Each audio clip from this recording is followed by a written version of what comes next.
A few miles down the road from Huntington, West Virginia, where we saw the Huntington Cubs play, we find Powell Park in Charleston, West Virginia, and this is stadium number 91 on Sports Tour. June 29th, 1991. It's my mother's birthday. It's certainly a colorful old ballpark. This is Powell Park.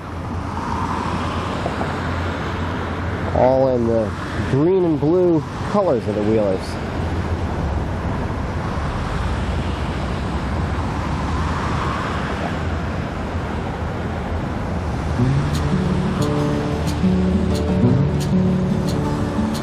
So that was the intro the day that we pulled into Charleston, West Virginia on a Saturday afternoon at the end of June.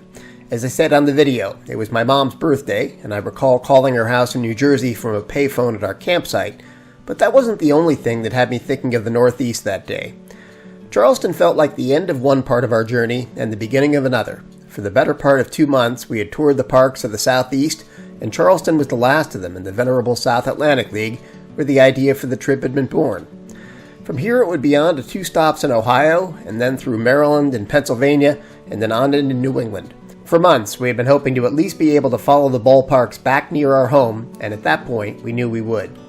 Powell Park was torn down in 2005, the same year that the newly renamed West Virginia Power moved into their new home at Appalachian Powell Park, across the Kanawha River and closer to downtown Charleston. I went back and saw the new park the year it opened and was very impressed. It is a modern stadium with all the fixins, but it retains some of the cool features of Powell. As mentioned, Powell Park was a couple of miles south of downtown Charleston in a section of town called Kanawha City, but it felt like it was in a city, not off in the suburbs or woods somewhere.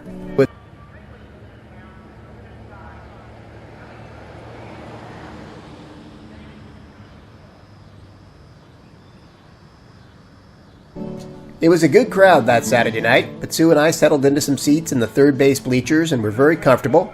Then I headed off with a video camera. I knew that the tall grandstand had a roof on top, and I thought that would be a good place to get a perspective of the picturesque setting that we were in.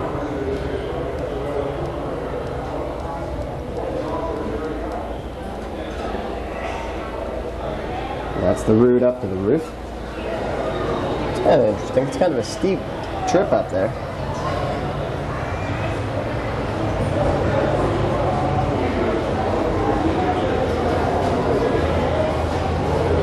Wheeler's riverboat theme is extended to their skyboxes up here on top of near the press box. They've got captain's quarters, and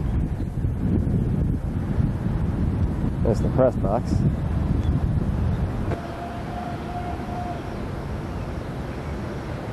It really is a hill city in Charleston, West Virginia.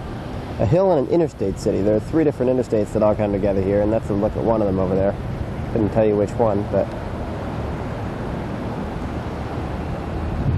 really very pretty is the downtown stretch, and then as you go up into the hills, houses are really packed together because there's not much place for them to be put. The hills are so steep around here. Your choice of side dish salads from Ballard.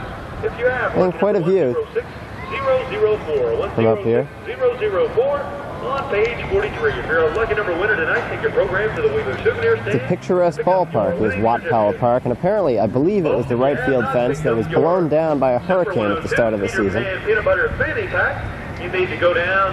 I'm sure that presented a fair amount of work that had to be remedied. Actually, I learned a new term for today's video. The weather event that happened in Charleston at the start of the 1991 season, April 9th to be precise, was a derecho. Defined as a large, fast-moving complex of thunderstorms with powerful straight-line winds that cause widespread destruction. The one that hit West Virginia that day was exactly that. It had begun early in the morning in Arkansas, and by the end of the day, 2 people had been killed, dozens injured, and 200,000 people left without power. Amazingly, Charleston was hit by another derecho 8 years ago today, or exactly 21 years after we visited Powell Park that night. The folks with the team had told me that sometimes fans gathered on the railroad tracks just beyond the right field wall to watch the game without a ticket. And as a guy who had always felt that train tracks and ballparks go together like peanut butter and jelly, that was too good to pass up. This is the view into Powell Park from out on the train tracks that we saw out there. And now I'm out there. And it's not a bad view. You could sit here with a chair, as some folks do. Watch the ball game.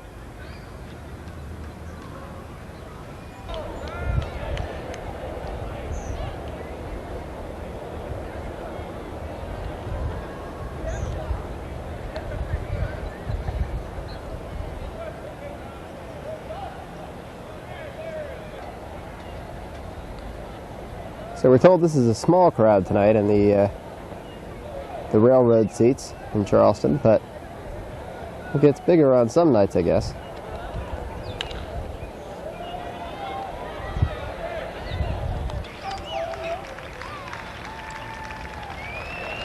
And it really is a pretty good view from out here. As long as you don't mind the trains. I mean, every half hour or so, they say, these trains come by.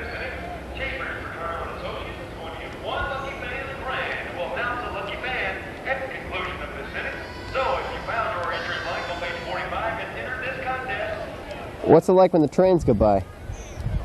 Kind of noisy. You can't hear what they're saying because it's noisy. Yeah. The trains are very noisy.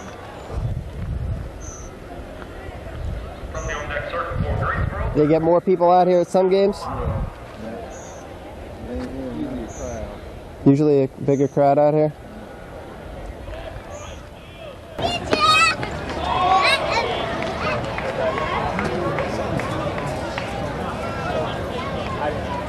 Not a bad Saturday night crowd at Powell Park.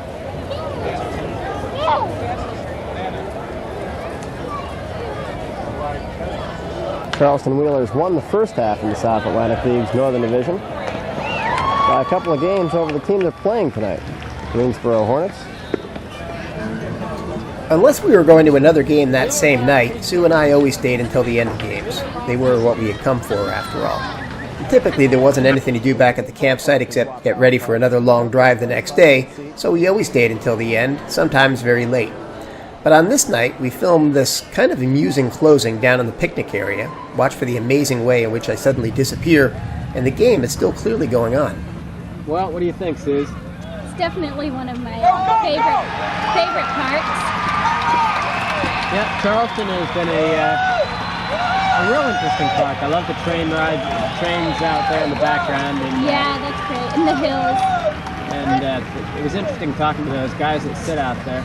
I don't know if I could take having those trains going by every minute, but it was all right. It's great to watch from the stand. Yeah, it's a nice park.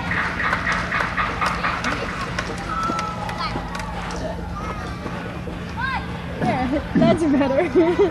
We're back. It's definitely one of the top 10 parks. You think? I think. Hey. You guys, away from our stuff, please. Chief, go to feet.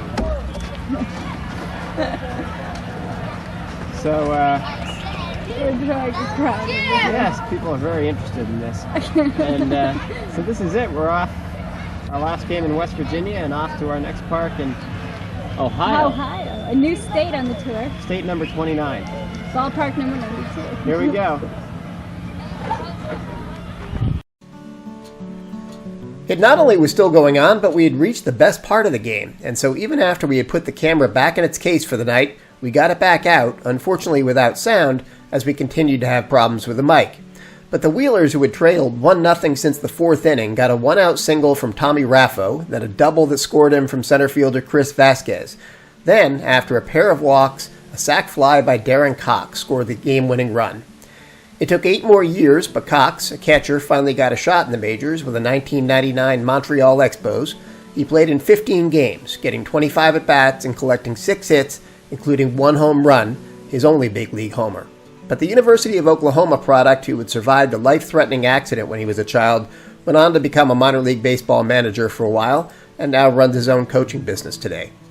The Wheelers won both halves of the Northern Division of the Sally League that year, but ended up losing to the Columbia Mets in the League Championship Series. I'll close out this look back at Powell Park in Charleston with a bit of trivia. In 2005, when the Charleston Alley Cats moved out of Powell Park and into its new stadium, the team became the West Virginia Power and ceased to be the answer to a great baseball trivia question. What 2 teams share the same city name, yet also play in the same league? It's natural to think of big league cities like New York and Chicago, Los Angeles, Boston, Philly, St. Louis, where there are or were 2 major league teams, but they have, I believe, always played in different leagues. The answer is probably obvious, since today's video is about one half of the answer, but the best part of there having been 2 Charlestons in the South Atlantic League for many years is that they are in different cities almost 500 miles apart. Since I gave you the answer to that one, here's another team name trivia question for you. There were 3 other National Association teams that year that shared the city part of their nickname with another team in a different state. A hint, in one of them, the team's name actually comes from the county in which they play rather than the town name.